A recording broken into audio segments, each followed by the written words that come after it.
Here we're going to start to look at DNA. And first let's kind of think about the purpose of DNA. DNA is also known as the genetic material. And DNA is what is transmitted from parent to offspring. So when we talk about what's transmitted, we actually talk about chromosomes. And at the end here, we'll start to see what a chromosome is. Just to give you a little sneak peek, chromosome is going to be DNA wrapped around proteins. So chromosomes are effectively DNA. They just have some proteins additionally to give it a little bit more structure to the molecule. So when we say chromosomes are inherited, what we're actually saying is the DNA within that chromosome is inherited.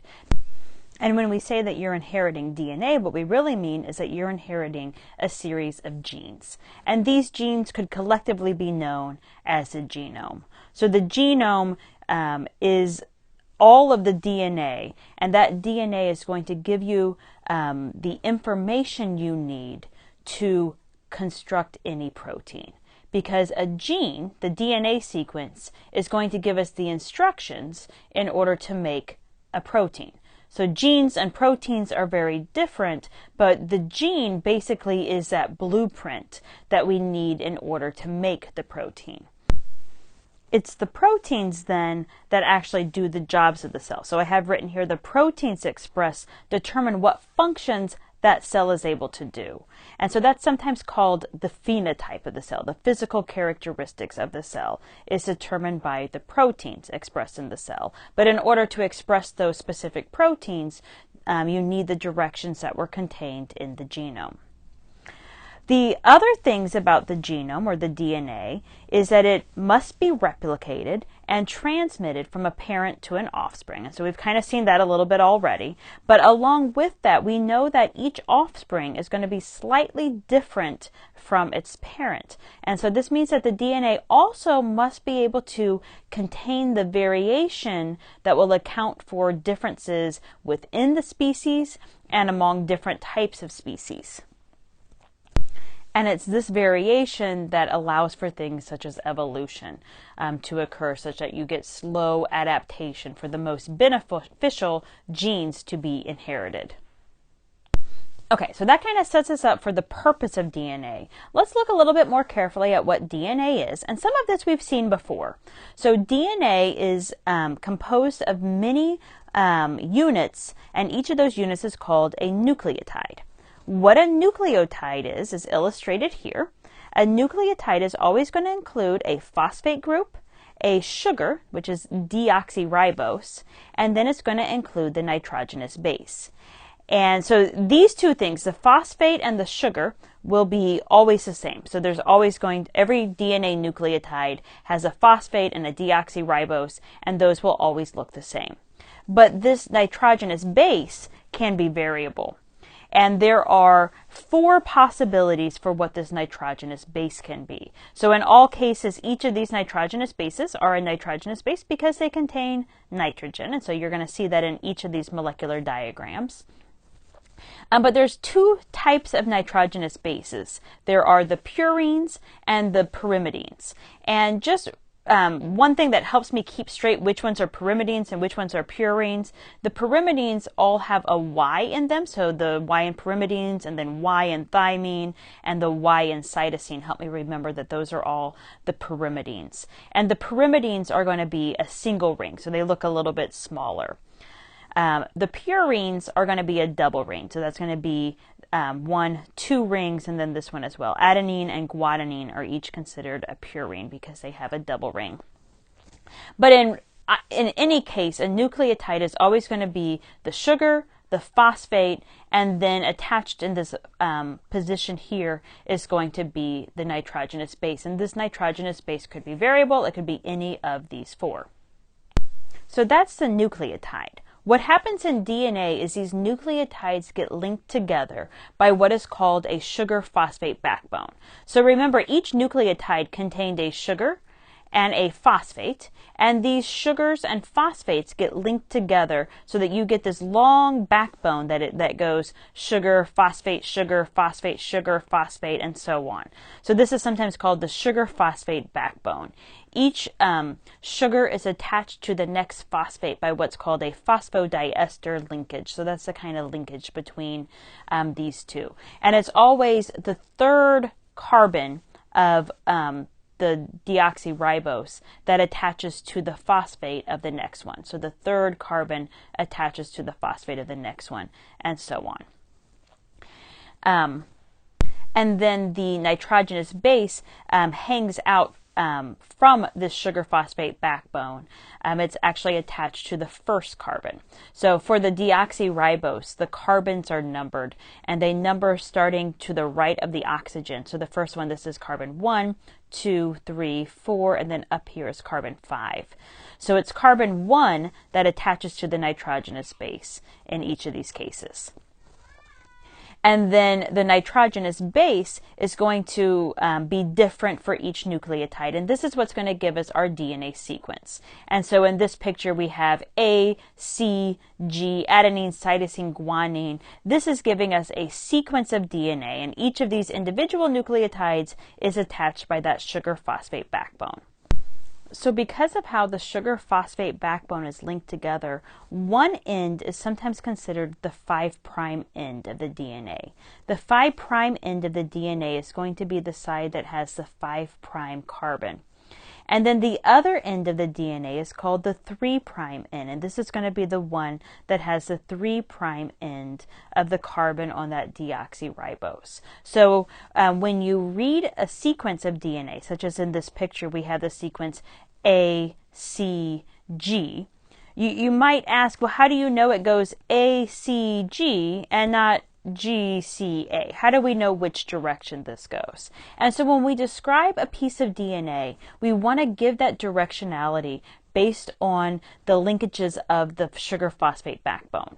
So for example, in this particular image, we would write the sequence of DNA. We would say, okay, starting at the 5' end, and so we'd have to find, okay, what end of this is 5', and we'd look here and we'd say, oh, here's our 5' carbon, so this is the 5' end of the DNA. So starting at the 5' end and reading this way, so we'd write 5', and then the first nucleotide is going to be A, and then C, and then G, and then we're at the 3' end. So we'd write this as 5', A, C, G, and then the 3' end.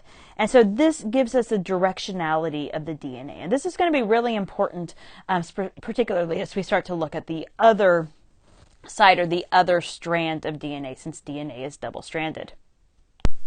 Now, before I take you too far in what we know about DNA, I want to take you back to the 1950s.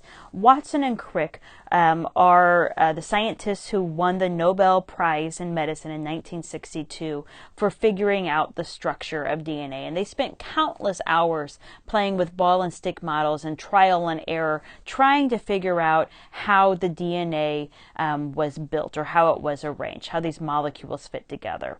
And some of the things that they were working with was, for example, this information from Erwin Schargraf, where he looked at the various amounts of the the nitrogenous bases within specific strands of DNA. For example, if he looked at E. coli, he could quantitate how much adenine nucleotide there was, and how much thymine and how much guanine and cytosine. So we didn't know much about DNA, but we knew that DNA contained these different nitrogenous bases. And so he quantitated how much of each base he had, and he noticed this pattern in all of these different species. So he was looking at different kinds of bacteria and yeast DNA, and then he was looking at various types of animal DNA as well. He started to notice this pattern, and you can see it maybe clearest down here in some of these lower ones. For humans, he noticed if they had 30.3% adenine, they would also have 30.3% thymine. And if they had 19.5% guanine, they would also have about that amount of cytosine. And so there was this consistency between adenine and thymine, and then cytosine and guanine. And he saw this over and over again. So this is some of the evidence that scientists were working with as they were trying to figure out how is this DNA molecule built. The other thing that we were beginning to understand was the molecular arrangement of each of these nitrogenous bases. And we knew that the adenine was a double ring, and so was the guanine, and then the thymine and cytosine were single rings. And so this allowed us to start thinking about pairing of these nucleotides. And so because you always find equal amounts of A and T, possibly these two were paired. And the same for C and G. And we're going to see that this is correct. Adenine and thymine are paired, and then cytosine and guanine are paired. So this was an important clue to building the DNA molecule. What we know now is and this is some of the evidence that they were building on then as well, is that the purines will bind to a pyrimidine. And so that would unite the two strands of DNA. So if one strand of DNA, and so what we're seeing here, this is the sugar phosphate backbone. So this whole piece it goes sugar, or I guess it would go phosphate, sugar, phosphate, sugar, phosphate, sugar, phosphate, sugar, and so on, all down this chain. And the same for this rail over here would be phosphate, sugar, phosphate, sugar. This is that sugar phosphate backbone. And then sticking out from the sugar phosphate backbone were the different nitrogenous bases. And based on the information we knew about pairing, it was determined that anytime you had an adenine on this side, you must have a thymine on this side. And if you had a cytosine on one rail, you would have a guanine on the other rail.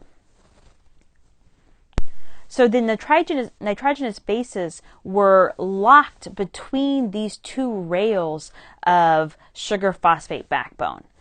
And then it has a helical structure. So you begin twisting this ladder-like configuration in order to make this helical structure. And you continue twisting until we get kind of what looks like our DNA. And notice as you do this, the DNA is also getting shorter and more compact. When DNA is helicaled, when it's twisted like this, it makes it so that you have that sugar phosphate backbone, which, by the way, is very polar and likes water. It's going to be on the exterior, and it's going to be in contact with all the water outside in the nucleus or in other environments of the cell. So that's what's going to be protecting the nitrogenous bases inside and interacting with water. So those nitrogenous bases are really kind of nestled well in there. They actually can only be accessed through that sugar phosphate backbone at a couple spots, which are called the major groove and the minor groove. So these are little areas where water would be able to contact the nitrogenous bases, and also what we're going to find is going to be important, proteins need to be able to contact these nitrogenous bases. So even though it gets helicaled, and yeah, a lot of those nitrogenous bases are not accessible, the 3D structure does allow for what's called the minor and major groove, which are then going to be in contact with water. Okay, now for the two strands of DNA, we've said that you're always going to have an adenine pair with a thymine. And this works out so that the distance between the two sugar phosphate backbones is always going to be the same, because you're going to have a single ring paired with a double ring. Always. So adenine and thymine, adenine's a double ring, thymine's a single ring. Cytosine and guanine, cytosine's a single ring, guanine's a double ring, and so on. So these nitrogenous bases, because of their pairing of a pyrimidine with a purine or a double ring with a single ring, makes it so that the two rails, the two sugar phosphate backbones, are always going to be the same length apart.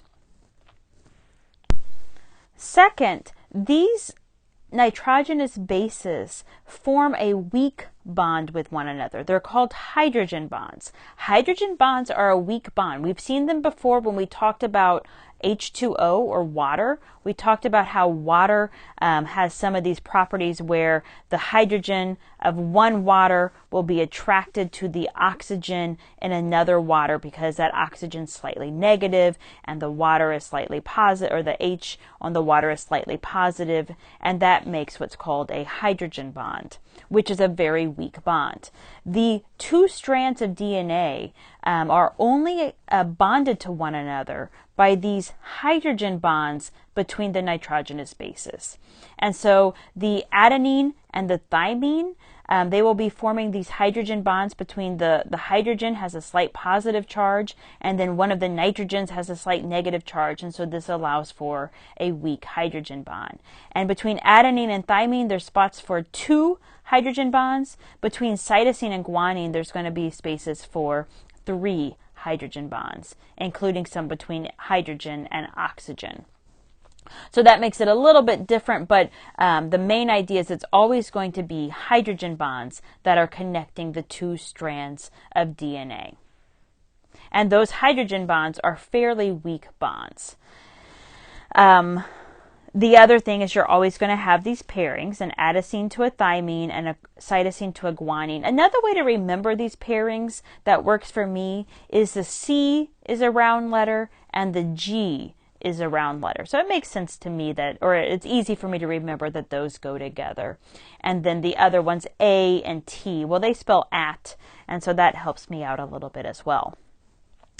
Okay, so a lot of this was understood in the 1950s as far as, we're going to have these pairings between the A and the T and the C and the G because we knew the composition of the DNA was such that those were equal, and so it indicated that they were pairing. But the puzzle, and this was the really tricky thing for Watson and Crick and why they spent so many hours working on this ball and stick model, the puzzle that they eventually had to crack was that these two strands of DNA go in opposite directions. And what I mean by that is if you look carefully here, this strand, this is its 5' end, meaning that's where that 5' carbon is up on top. So here's that 5' carbon and then its phosphate. So that's at top. And then the 3' end, where this 3' carbon is down here at the bottom. So this first strand runs 5' to 3'. But the opposite strand is going to go the other way. So another way of describing this is to say that they are anti-parallel. So this strand, here's its 5' carbon with the phosphate attached. So this is the 5' end. And then over here, this is the 3'. Let's see, I'm kind of looking at it funny. So it looks a little bit different, but this is going to be the 3' carbon. And so this side goes 5' to 3' in the opposite direction. So this is called being anti-parallel, just meaning that the 5' and 3' ends are on opposite arrangements. So one way of describing DNA is to say that it is complementary, meaning if you know one strand sequence, if I know that one strand goes T, C, G, A, I can tell you what the other strand's going to be because it's going to be complementary. And so if I write that other strand, if this is an A, well then this has to be a T. If this is a G, well this has to be a C. If this is a C, then this has to be a G. And if this is a T, then this has to be an A. So we would say that the two strands are complementary because those two bases are always paired. We would also describe the two strands as being anti-parallel, meaning one strand runs 5' to 3' and the other strand runs 3' to 5', but it runs in the other. It's oriented in the opposite direction.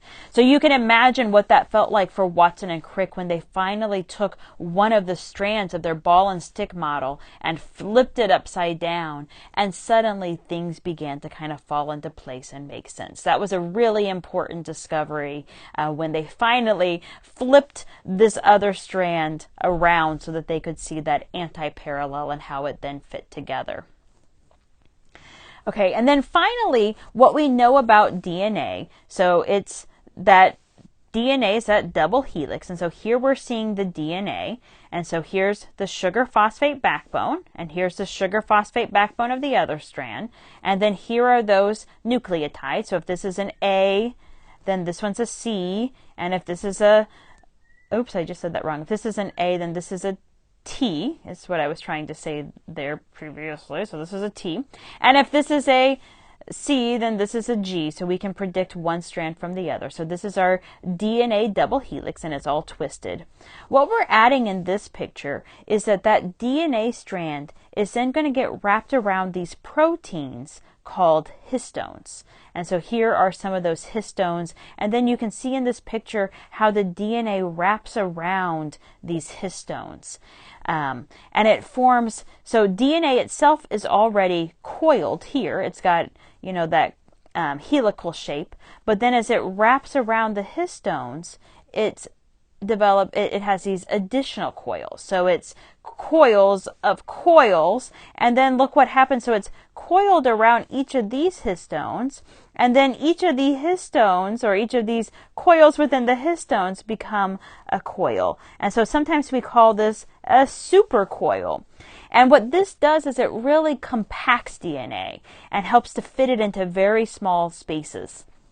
And so ultimately, when you supercoil the DNA around all of these histones, you form what looks like a chromosome. And so a chromosome is very compact DNA because that DNA is supercoiled around these histone proteins.